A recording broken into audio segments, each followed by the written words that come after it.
Next is form of chi-square distribution. When we say form, we are trying to give a logical formula for calculating the chi-square.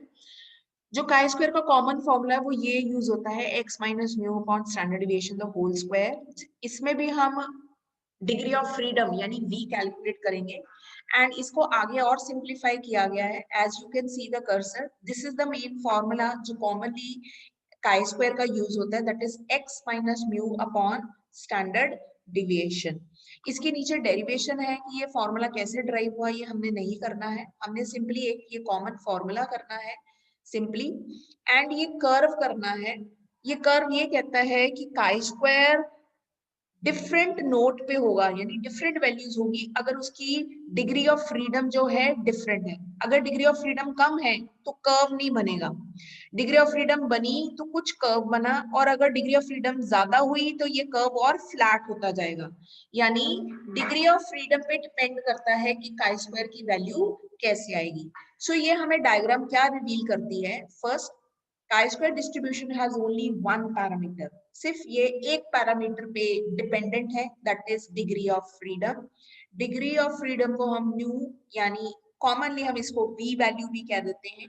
And chi-square changes as the degree of freedom changes. जैसे ये v की value बदलेगी chi-square distribution भी change हो जाएगी. If the degree of freedom is low, chi-square distribution is highly skewed to the right. Skewed, highly skewed मतलब उसकी कोई नॉर्मल फिगर नहीं आएगी, वो राइट तरफ झुक जाएगा.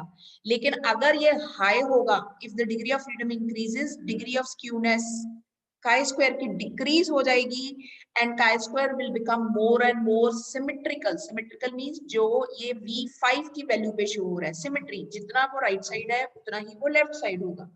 तो लो वैल्यू पे वो हाईली स्क्यूड होगा यानी राइट साइड पे झुका होगा, लो हाई वैल्यू पे वो लेफ्ट साइड पे झुका होगा. लेकिन अगर मॉडरेट वैल्यू होगी डिग्री ऑफ फ्रीडम की तब स्क्यूनेस जो है वो सिमेट्रिकल होगी. सो आगे हम अभी बेसिकली ये फॉर्मूला स्किप करते हैं. आगे जैसे जैसे सम आते जाएंगे I will let you know. So we are clear with the term v यानी डिग्री ऑफ फ्रीडम.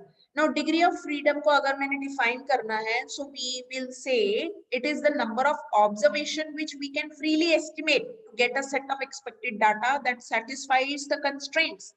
यानी किन नंबर ऑफ ऑब्जर्वेशन के बेस पे हमने अपने एक्सपेक्टेड डाटा को स्टडी करना है based on certain relevant constraints. हमारे स्टैटिस्टिक्स में मेन कंस्ट्रेंट्स क्या होते हैं, फ्रीक्वेंसी कितनी दी है, एवरेज क्या है, स्टैंडर्ड डिविएशन क्या है, यानी हमारी नंबर ऑफ ऑब्जर्वेशंस क्या है. नंबर ऑफ ऑब्जर्वेशन को सिंपली हम कहते हैं डिग्री ऑफ फ्रीडम. तो डिग्री ऑफ फ्रीडम का फॉर्मूला जो है वो n माइनस एम या मोस्ट पॉपुलरली ये फॉर्मूला यूज होता है जो बॉक्स में है n माइनस के. V is degree of freedom, N is the number of observation जिसको हम frequency भी कहते हैं, K is the number independent constraints in the question, number of independent constraints. ये भी आपको question से clear हो जाएगा. Now क्योंकि हमने अभी ये चीजें नहीं करी हैं तो अभी आपको ये पता नहीं लग रहा होगा नॉर्मल, पॉइजन, बायनोमियल या कॉन्टिन्यूस सीरीज क्या है. I am not going that deep. अभी सिर्फ आपने ये टेबल पे फॉर्मूला इतना लर्न करना है कि क्वेश्चन से आपको क्लियर होगा. अगर वो डिस्क्रीट कॉन्टिन्यूस सीरीज है तो आपने फॉर्मूला n-1 लेना है डिग्री ऑफ फ्रीडम का. अगर बायनोमियल है तो भी n-1 लेना है और k की वैल्यू 1 ही लेनी है. ये जो k फॉर्मूले में k आ रहा है. पॉइजन डिस्ट्रीब्यूशन का फॉर्मूला, अगर क्वेश्चन में आपको ये वर्ड आया है तब आपने n-2 लेना है. नॉर्मल डिस्ट्रीब्यूशन वर्ड आया तो आपने n-3 लेना है और k की वैल्यू भी 3 लेनी है.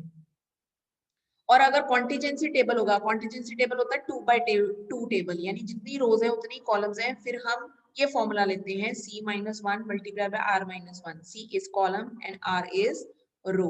तो डिपेंडिंग अपॉन द क्वेश्चन हमने ये फॉर्मूला लेना है. अभी आपको सिर्फ इतना लर्न करना है कि what is the formula for chi square.